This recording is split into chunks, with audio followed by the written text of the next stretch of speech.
So first, a little bit about Australian Unity. We are a mutual organisation who were formed 180 years ago in a pub, which we know is the best place to do anything, if not around a wine fridge, by 8 people who had a shared goal of providing an alternative way to support social good in their community. For those who didn't really want to rely on what they felt were handouts, or who might be trying to avoid what was referred to as the poorhouse back in the day. Nope.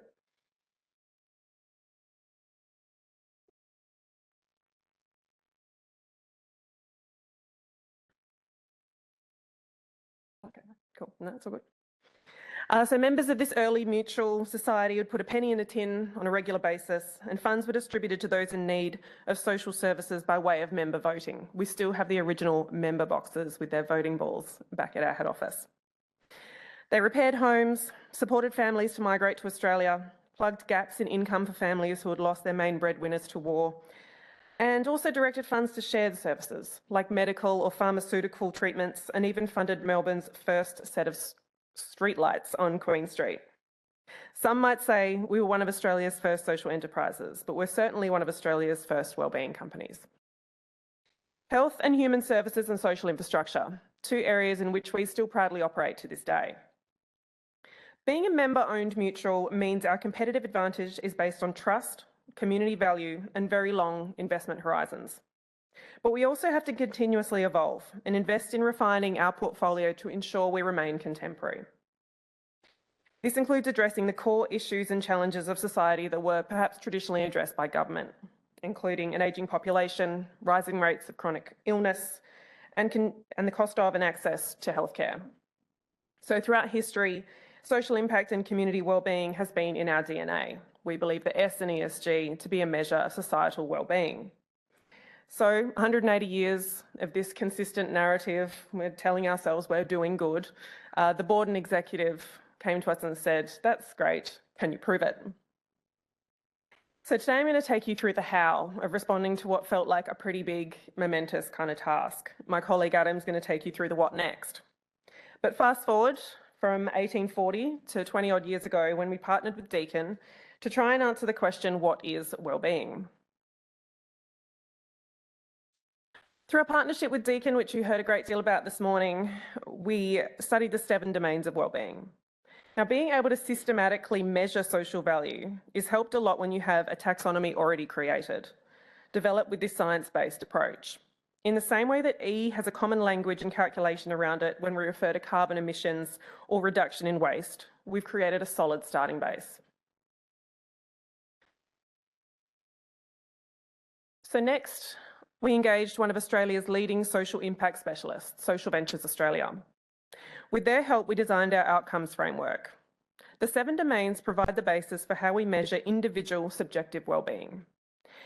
Engaging SVA allowed us to identify how we could measure our systemic impacts, and with them, we identified 3 impact areas where we can measure at both levels. These areas are lifelong wellness, economic empowerment, and strong communities. We believe these 3 impact areas are universal. They could be applied to any organisation that wants to measure their social impact with differing priority outcomes depending on the activities of your business or your venture. To develop Australian Unity's priority outcomes, we ran through workshops with our business units and asked 4 questions. What are the needs of your customers? What product do you create or service do you provide that meets those needs? Are you creating a unique offering or value? And can you measure the difference you're making to your stakeholders? From these workshops, we identified about 27 outcomes, whittling this down to our 6 priorities, addressing the key social issues I mentioned earlier, and those we believe we can have the most impact on with our portfolio. Under lifelong wellness, they're better access to healthcare, activities such as the creation of hospitals, and improved health outcomes, our in-home care services. Under economic empowerment, building financial resilience, products such as education savings bonds. And social and economic opportunities through employment. We heard this morning about care workers. Our over 6,000 strong home health workforce, we aim to provide permanency in what has become a really gig-dominated sector. And under strong communities, we lead social innovation, investing into healthcare precincts, childcare, and purpose-built student accommodation, which might give access to people to tertiary education that they might not otherwise get. And supporting living in place, Funds such as specialist disability accommodation, where we can take differently abled people out of aged care and offer them high quality, specially designed apartments where they can have more independence. We know our business only grows when we're creating better outcomes for our stakeholders, and it's on this that our whole methodology is based. With an understanding of the outcomes we wanted to measure, we had to then understand where we thought that impact might land so we could figure out how to measure it. For example, we know we impact our individual customers. We can measure it against those 7 domains, and that impact flows on to families and networks. For example, more people are able to access healthcare through the provision of in-home care.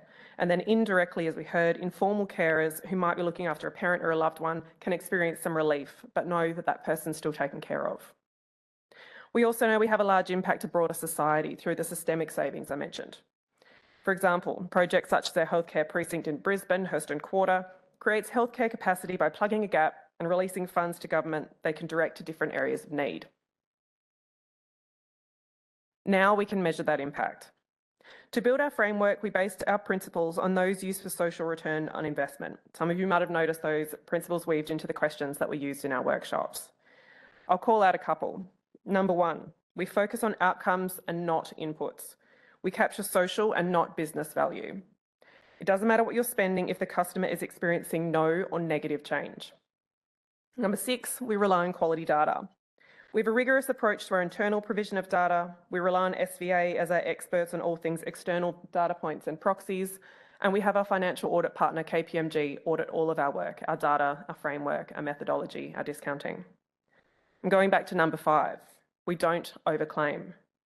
By using a strict discounting methodology, we ensure we're capturing only the portion of the value chain that we are truly responsible for. It needs to be a zero-sum game. What does that mean? Take our healthcare property trust as an example. We heard just before, it costs the government about $500,000 a year to run one hospital bed. Healthcare property trust has 1,500 odd beds. As a landlord, we are not in the hospital every day, performing operations, delivering babies, feeding people, cleaning. So we immediately attribute 60% of that systemic value to the hospital operators who are. Of the remaining portion, we attribute 30% of this value to the investors into the HPT fund. Why only 30%? 70% is attributed to the trust through raising funds, building assets, securing tenants, and as landlords supporting tenants in their healthcare operations. HPT is Australia's oldest healthcare property trust. It's a complex fund with a long history. In a more contested space, we might take a lesser portion of this value. And as time goes on and more players come to market, we need to consider how this impacts value contribution. What can we still legitimately take credit for? And similarly, what can be attributed to us as a pioneer in the asset class? Overall, we claim 28% of that original $500,000. We have products discounted 100%. For example, our banking products. If you can go around the corner and get exactly the same thing, are you really creating any unique value? We know we impact when we innovate and differentiate. After 4 years, we have 224 lines of calculation, over 900 data points and more research than I can put into words. It might never be perfect, but the methodology has been developed, audited and scrutinised by local and international experts in the area, and we will continue to improve. With this framework at our disposal, we've never been strategically clearer. It's also incredibly important to us that our investors and partners are recognised in that value chain. We want to partner with people and institutions who are looking for a similar goal for our stakeholders and our members and customers, and believe in our methodology. With that in mind, I'm going to hand over to my colleague Adam Vise. Thank you. Oh.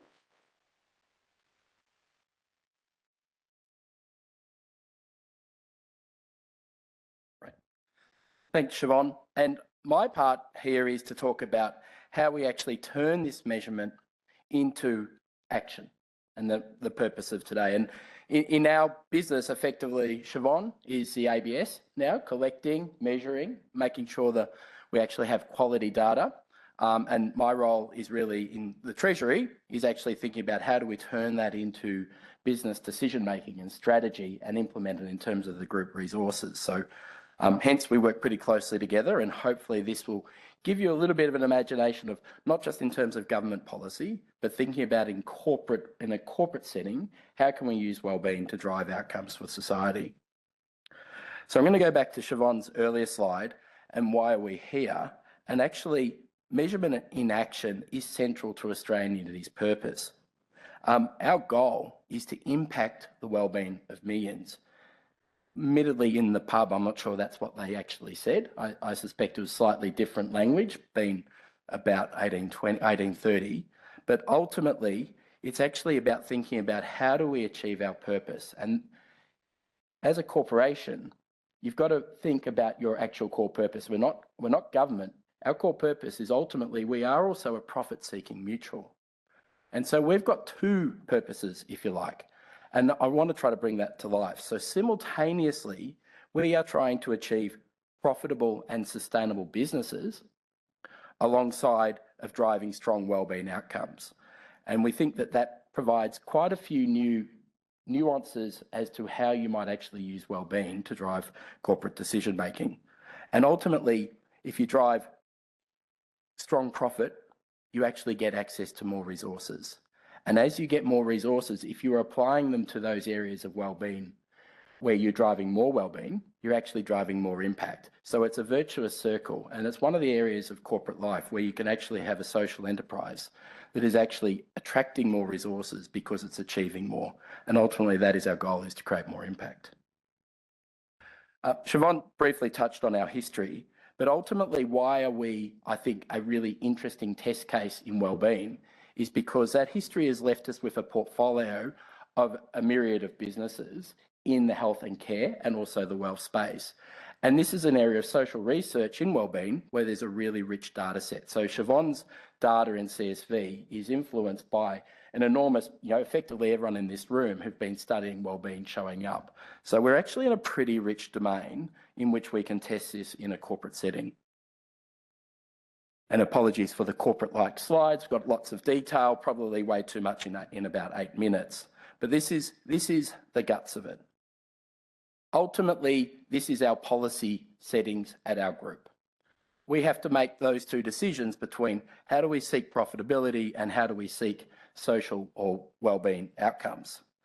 And we effectively have a 2x2, two axes that across the horizontal is financial sustainability. That is what every corporation since Milton Friedman about 1970 declared, that companies shouldn't be interested in social outcomes, they should be focused on profit. And there's a really rich discipline around analytics of where to actually find corporate profit and how to maintain financial sustainability and get access to resources. So we use that. That's central to any corporation. It's the vertical axis that we've added.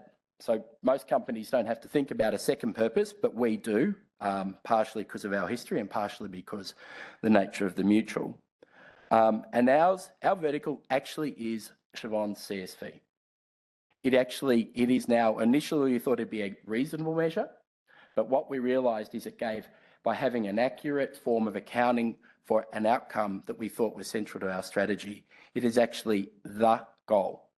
So like a for-profit seeking maximising profit, we're trying to have sustainable profits and now actually drive sustainable or maximum wellbeing in the measure of social value. So it's actually measuring two. Now, how do they interact? Because no one's really thought about this before. It's been quite interesting, as now we've got about 4 years of data on how wellbeing shows up.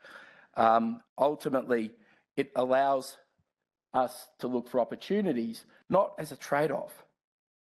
What actually happens is in wellbeing, in care and health services, if you can find a greater outcome for your stakeholder where you're delivering more care, where you're providing more health, you're more likely to be more successful.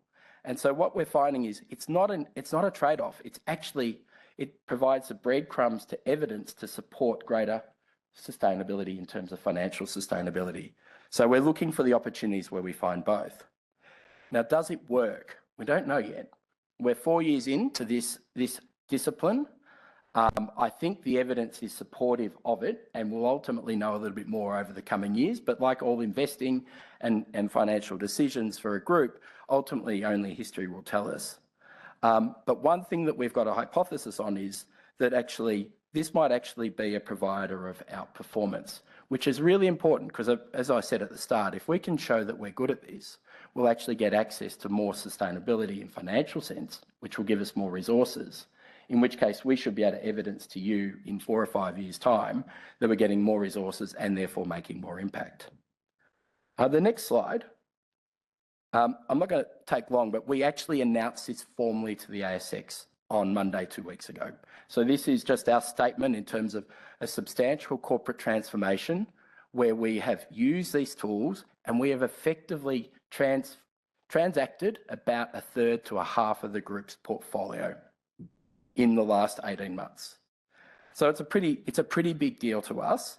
And it's actually goes to show by announcing it to the ASX, we've got a corporate obligation to follow through on this. And that's really a long line of outcomes for us in terms of we use this to raise capital. So today we announced that we've actually raised in 2024 as part of the announcement process, $120 million. But more importantly, or more interestingly, we've got Westpac, I think in the room as well, who've actually looked at our methodology and said, we will give you general funds to support the achievement of your corporate purpose to drive more CSV. And in doing so, we've committed to a level of CSV growth to Westpac that if we achieve, they will reduce our cost of funds. So collectively, between Westpac and the market where we do our mutual capital instruments, we have raised over $500 million to a company that has taken 180 years to raise its first $1 billion. So this is a massive accelerant for our business and therefore for the achievement of our corporate purpose. And I think it's kind of interesting, by having a universal measure of wellbeing in our CSV methodology, we're also showing that we can allocate capital and resources to those businesses that make a material difference. Now, we're about 10, maybe 15 years behind the carbon abatement program, where there's a super efficient market for actually achieving environmental policy outcome for the world. And I'd note that that's only at about, I think, $3 or $4 trillion of capital available. But it does indicate that if corporations can see their pathway to social policy achievement in the domain of wellbeing, there might also be a capital market that supports the achievement of that, whether it be from government or from the private sector. For us, it's all been the private sector. I think it provides quite an exciting roadmap for wellbeing actually being a central tenet of actually policy achievement via the corporate sector. My final chart.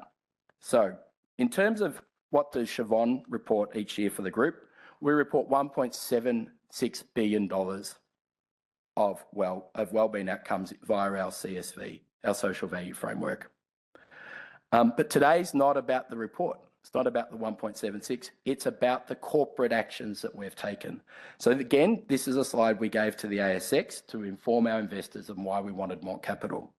And on the left-hand side, I don't expect you to digest it or read it, but let me give you a few examples of the actions that we have taken at Australian Unity in the goal of achieving more wellbeing alongside more financial sustainability that has helped us get more resources to drive the objective of the group, which is to impact the wellbeing of millions. Effectively, the first one, we spent $285 million buying. So effectively, a third of our group portfolio has shifted into a new investment in providing care services in the home. We already do it, so it's a scale up for us. But that business, we believe, will provide another $500 million of wellbeing in day one. But it also gives us a pathway to grow it, we think, substantially faster than we've ever grown wellbeing provision to our community before. It's sort of so 25% shift in our portfolio on a wellbeing matrix and about a 25% shift in our actual capital allocated. We also sold our financial advice business that generated $140 million of CSV. Unfortunately, we didn't get $140 million necessarily for that business, but what we realised was we need, for financial advice, it actually is very important for the provision of wealth and actually people managing financial security, and really good advice actually needs a really big scale business. And we didn't have a pathway to scale business there. So we sold that business to Fortnum, who actually have signed in their agreement a commitment to thinking about their social value and their wellbeing delivery via the business they bought from us. So now our methodology is being adopted elsewhere and is driving corporate wellbeing provision by others. There's numerous other examples there where we've spent money, we've sold things, or we've moved things. This is only the beginning for us, and we look forward to giving you updates as to whether this works. Obviously, our investors will be keen to know as well. But ultimately, I want to maybe bring three key outcomes of these trade-off of these two financial and wellbeing outcomes. What are the keys to success? And I think there's always a challenge about a universal measure of wellbeing in dollars. It's a little bit, perhaps for some in the room, marginally offensive or questionable, but having universality allows us to get our trade-offs, to think about what are we giving up between one and another. $1 of wellbeing for a person who's been cared in the home is not necessarily the same as $1 of government spending saved on a hospital bed. But at least if you're informed as to the nature of both of those, you do have a trade-off mechanism based on a robust common framework. And I think earlier we were hearing comments about this is just detailed accounting, and I think that's the magic of it. It's discipline and analytical insight that it gives us. I think it gives us, therefore, a pathway to capital, and therefore, whether it be government spending or actual private capital provision into the service supporting our services, I think there's a bigger window here of social policy achievement. And that's probably the last point I'd make is we think that this methodology shows that the corporate sector can use its disciplines and use wellbeing to actually advance social policy advancement for us all. Thank you.